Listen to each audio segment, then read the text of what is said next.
So it's time to sit in meditation now, and we place our awareness on the breath as it comes and leaves. And this is having awareness over the body. So the Buddha taught about the 4 foundations of mindfulness. These are the bases which we use for the mind to recollect. So there's the body, there's Vedana, feeling, Citta, the mind, and Dhamma. So when we talk about the breath, focusing on the breath, this is the body. It's the air element which exists here in the body. Or we can look over the other elements, the earth elements, so hair of the head, hair of the body, nails, teeth and skin. Or there's the blood in the body, this forms a part of the water element. There's the heat, which is part of the fire element, and then there's the breath as it comes and leaves, which forms a part of the wind element. So we contemplate the body in this way. We can do that, looking into it as just these 4 elements. So when we practice recollecting the body in this way, being mindful of the body, of the breath as it comes and leaves, then we'll also gain a knowledge of this. And sometimes we may try to recite the word Buddho along with the breath. When the mind is in a very peaceful state, then this word will disappear just by itself. We won't have the intention for that to happen. It will just happen naturally. And then as we carry on watching the breath and the heart becomes more peaceful, then it will lose interest in the breath. It'll just be an inner state of stillness and peace. And then we have mindfulness of that peace. It can even feel like the body has disappeared and there's no feeling of any body there. And then when we come out of this state of samadhi, we'll slowly gain knowledge or gain a feeling of our body little by little.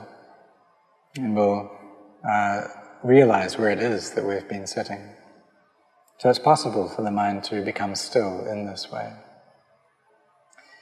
We can contemplate the body, contemplate death. It's important to understand that all of these methods of meditation are for the sake of bringing the mind to peace. So some teachers recommend to focus on the breath, and some recommend to look at the body, to contemplate the body. Or some teach about this meditation word of Buddho. But this is all to develop our mindfulness, to not allow the mind to go and think about other things, to not go off into the past or the future, but to be well established in the present moment so that the mind settles down into peace. And when it's in that state, then we'll come to know the mind as it proliferates. And when this knowledge comes up, then wisdom comes up, the wisdom that arises from bhavana, from this mental cultivation, seeing that the body is just a body. It's not a being, it's not an individual, a self or another. But in the beginning, all of our meditation practice is samatha, is this tranquility or calming meditation.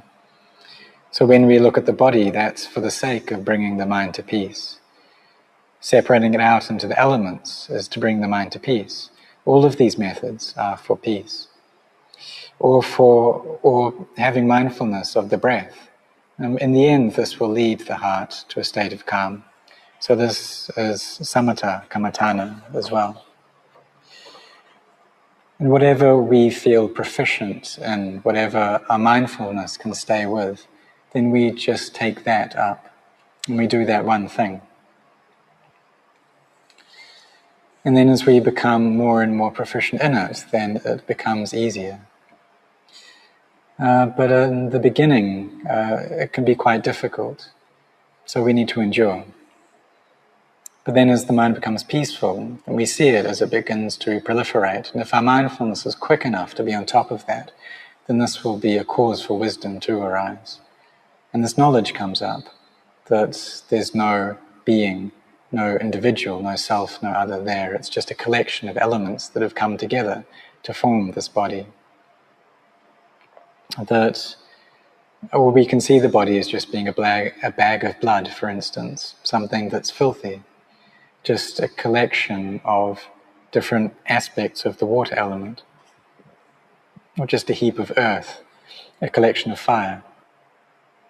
And so when this knowledge, this true knowledge comes up, then this is vipassana, or clear insight, seeing that there's no true self there. And this is the wisdom that comes from meditation. But in the beginning, we need to put our efforts in, we need to train our minds in order to get there. And just like all of us sitting here meditating, we also carry on this practice even outside of formal meditation. So when we're eating or taking food, for example, we have mindfulness, we're careful. In all the work we do, we have mindfulness, looking after our hearts. And sometimes it's easy, sometimes it's peaceful, and sometimes it's not. But we always try to keep our minds established in the four Brahmaviharas of kindness, compassion, sympathetic joy, and equanimity, have these caring for our hearts. And when we can do this, then it's a cause for inner peace. So like everyone who's come here and has you've all made your donations, and this brings about a joyous state of heart, and that there's this sacrifice that you have been doing in giving away your material possessions. And when you offer those, then there's an inner state of peace and of ease. We also need to be careful around that as well, because sometimes it's possible that there's greed lurking within those activities of generosity. And we need to try to defeat this greed, because it's something that has won over us for such a long time already. It's been covering over our hearts.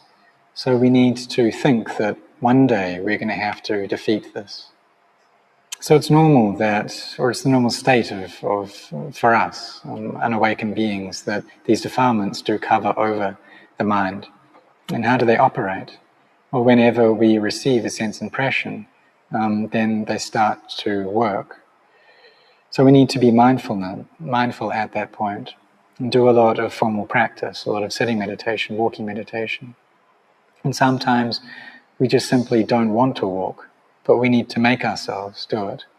We need to set this firm determination to do it, and to just carry on walking. Maybe do that for 1 hour, sit for an hour, and then go back to walking again, and switch over like this. And even though sometimes there's peace, sometimes there's not peace, we still carry on doing it in a consistent way. And in the end, calm will have to arise little by little. We do a lot of sitting, a lot of walking until we feel tired and achy. And then when the body is very tired, it just won't want to think so much about things. And so mindfulness can be more easily established.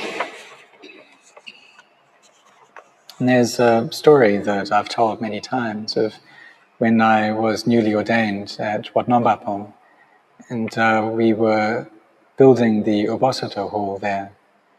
So we'd start working some nights at 6 p.m. and go on until 11 p.m. and work at passing buckets full of dirt. So I had to use a lot of forbearance and endurance to do this. In order to just carry on passing this earth back and forth throughout, or very late until the night. So initially I thought that this is just very coarse activity and I can't meditate while doing this. But in the end, my body got really exhausted and it became quite achy. And so I thought it'd be better to establish my mindfulness. So as I was passing these buckets from left to right, then I had mindfulness over that. And not long, both my body and mind felt very light and buoyant.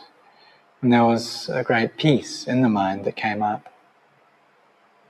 So when the body's tired, the mind just doesn't want to think. So it's easier for calm to arise.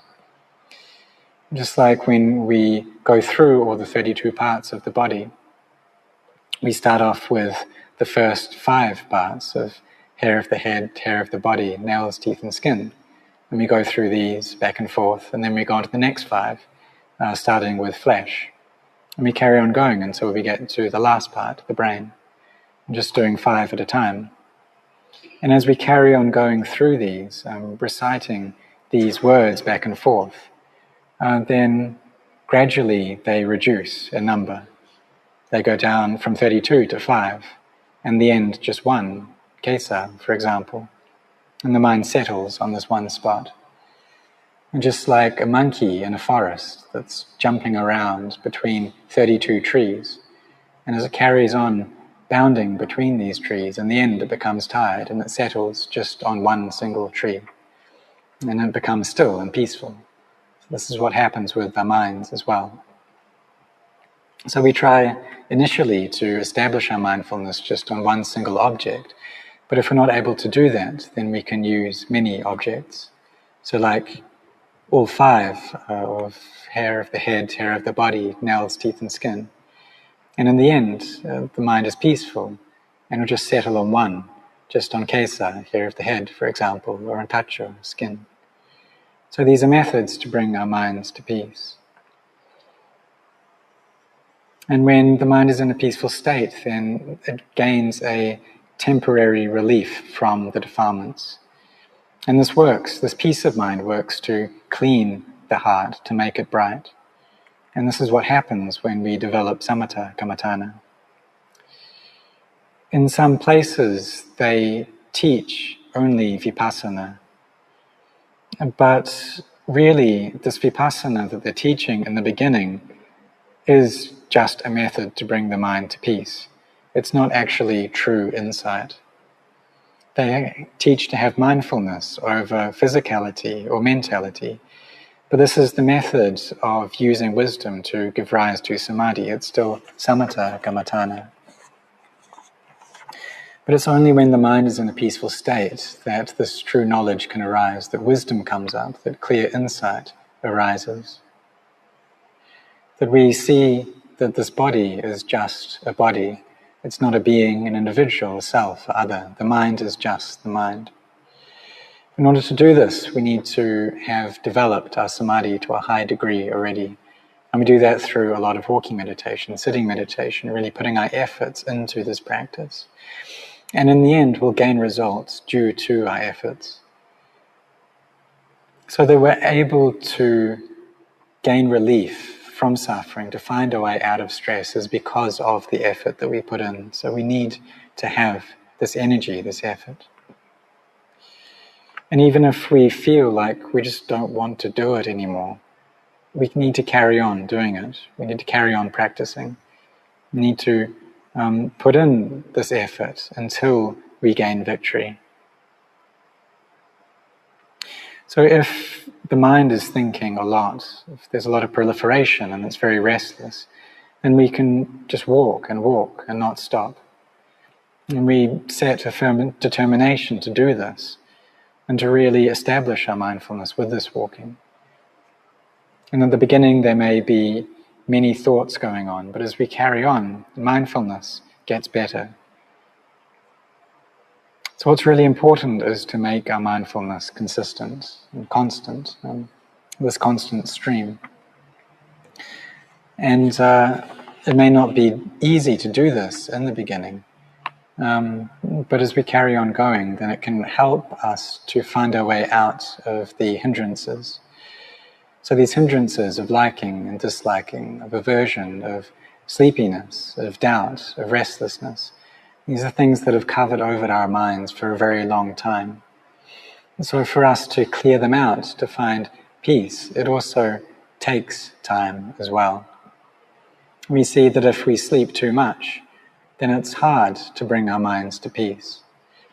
If we're finding a lot of pleasure or delighting in sense objects, then bringing about inner peace is something that's difficult. But it's something that we work at. We have our external work that we do, but we also need to have internal work, and we can do both of these at the same time. So all of us here are Buddhists, and so we need to practice the Dhamma. It's something that is of immense importance. And we listen to Dhamma talks like this, and this is a method that the teachers use to instruct, to guide people. But we also need to put those teachings into practice as well, so that the reality of those teachings can come up within our own hearts. So we care for our minds, and whether, or if the mind is delighting too much or becoming too averse, we really need to establish ourselves well within the precepts. And so sila is something that's very important. And sometimes we have a lot of faith, and sometimes just a little bit of faith. But whatever the case, we need to try to keep ourselves within the bounds of morality, to have these 5 precepts as the normal level of virtue that we keep, and sometimes we can raise that up to the 8 precepts on special occasions. But these 5 precepts really needs to be the standard for our behavior. So sometimes we have samadhi and sometimes not. Sometimes the mind is wise and sometimes it's not. But no matter what the case, we need to keep these 5 precepts. Because we still have this feeling that there's a self and that the self has possessions. So the self that we have needs to be a virtuous self. The possessions that we have need to come about through virtue. And so just like the great lay disciples, Anathapindika and Lady Visakha, they both lived at home, they both had a husband or a wife, but they were able to attain to noble fruits. They had a lot of work to do, they had many children and grandchildren, but they also had a firm faith in the Buddha, Dhamma and Sangha.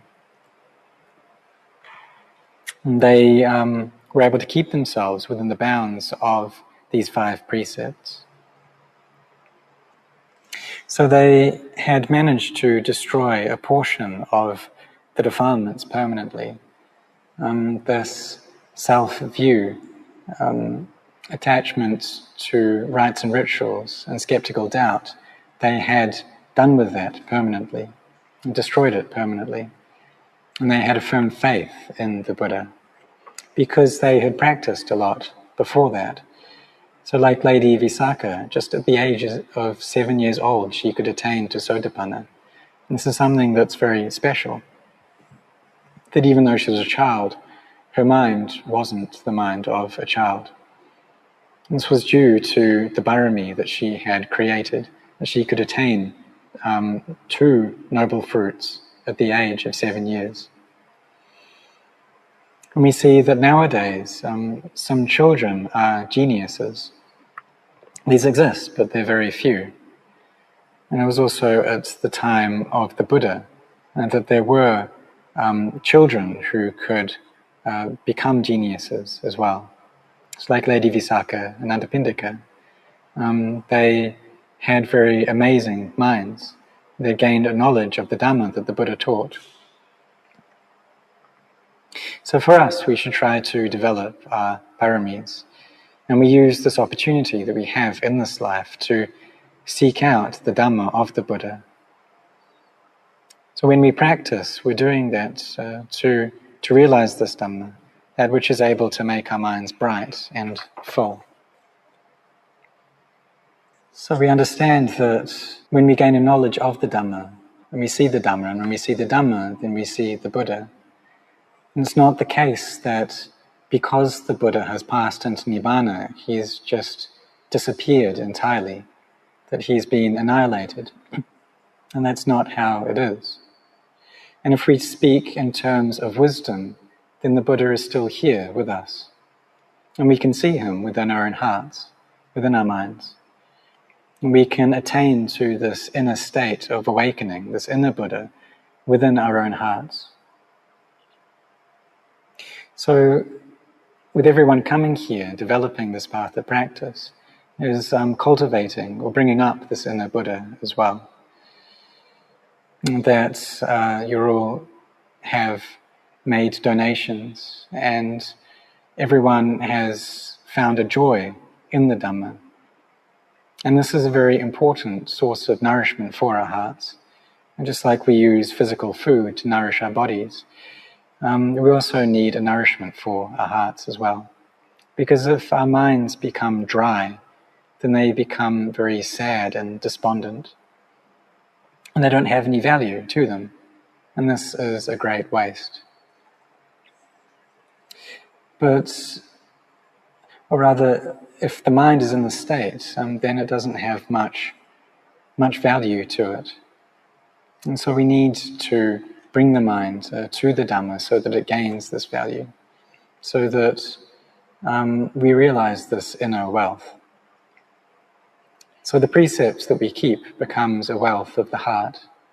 And the samadhi that we train ourselves in, sometimes we can do it and sometimes not, but it also becomes a wealth of the heart. And we need to try and put in our effort, need to train ourselves and practice this way. If the mind is very scattered, then we can breathe deeply in and out 2 or 3 times to bring it back to this meditation object and train ourselves to bring the mind to peace. Train it to not think too much about different things, but to come here into the present moment. And so for myself, when my mind was very scattered, I found it useful to go off into cremation grounds and practice there, because it brought up a lot of fear, and this allowed the mind to settle down. So I used these ghosts and spirits as my teacher. And I saw that whenever my meditation object was absent, then terror would arise. There'd be this fear of death, and fear that the body would meet with some danger. But I didn't die, although sometimes I thought that I wouldn't be able to take it any longer. But I'd already set this determination to stay there in this cremation ground, to not leave, so I had to carry on fighting. But when the mind settled down and gathered together, I could see that this body is just a body, and that there's nothing there to fear at all. It's just that the defilements had tricked me like this, tricked me to be afraid of death. But I didn't meet with that death. I just had these thoughts about it. But for those who practice the Dhamma, they don't die. And the mind is very bright and radiant. So we need to understand that our lives must end in death. And through doing this, we free ourselves from the realm of death. But for those people who are afraid of death, and they need to die many times, and just like some people who get cancer, but they're not so worried about it, they go about treating their bodies, and in the end, many of them can live a very long life. But for those people who get cancer, and they're very afraid, oftentimes they die quite quickly. So we see that these things are matters of the mind. So we train ourselves to gain an understanding of this, that life must end in death, to really see this in a deep level. But we're not afraid of that. We see that if there are any defilements present in the mind, then we need to get born again. And these defilements can take us to be born countless times. Whenever we are born, we don't want to die, but we can't stay in this world for very long, that our lives must end in death. The Buddha, however, had reached Nibbana, and so he didn't need to be born or die anymore. All that he experiences is the highest happiness. So this is something that we need to train ourselves to reach as well, this highest happiness. And it's the purpose of the practice. The happiness that we gain from the different stages of the practice or from the things of this world, they're just temporary happinesses. And so the happiness we gain in the things in this world, they don't last very long. And just like we're leaning against a wall, but that wall isn't very strong, so it falls on top of us and it causes our death. In the same way, that's what happens when we depend upon the things of this world, when we depend upon physicality. And so we need to find something that our hearts can really rely upon before our bodies die, and to contemplate so that we die before we die, and see that all material things must decay, they must break, and we understand that they've broken before they really break. And this is wisdom arising for us. So we need to develop our minds so that this wisdom does arise and we can let go little by little, that this nibbana arises in our heart little by little. We see that for those great, or those beings who have reached nibbana, that their minds have become pure, and that purity works to purify the body as well. And when they die, their body turns into relics. So with Luang Por Chah, all of his remains turned into relics, that his bones became very bright and pure. And even his feces that some of his disciples dug up, they too had turned into relics. Even his saliva had turned into relics. Any part of his body that his disciples had collected or kept had turned into relics. And it shows that the purity of his mind had also purified his body. So the Buddha taught us to walk this path of generosity, of virtue, and keeping our actions of body and speech within the bounds of the 5 precepts. And we also need to practice to train our minds as well. And this is something that we can do. We can walk along this path of sila, samadhi, and panya. So on days like this, on Saturdays and Sundays, we take this opportunity to come and meditate here. And this is something very good that we're doing. It's a blessing in our lives. And this is how the noble beings in the past have practiced as well. They developed their parami like this, just like how we are doing. And when their parami became full, then they were able to ordain and practice sincerely and attain to the Dhamma. But it's not also necessary to ordain. We can do this at home as well. We just need to change the wrong views that we have into right views, as views of a self into a view of anatta, of not self. And even though our views have changed, we may still cling to that self. But what's important is that we change our views initially, saying things rather as being mine, and instead seeing them as being not mine. When we do this, then we drop into the stream of the Dhamma, into the stream of Nibbana. So we can ask ourselves, what really here is mine? When I eat food, then this goes into the body. You chew it, and then it digests and gets taken in by the body, and it turns into things like blood and bones. So how can this body really be mine?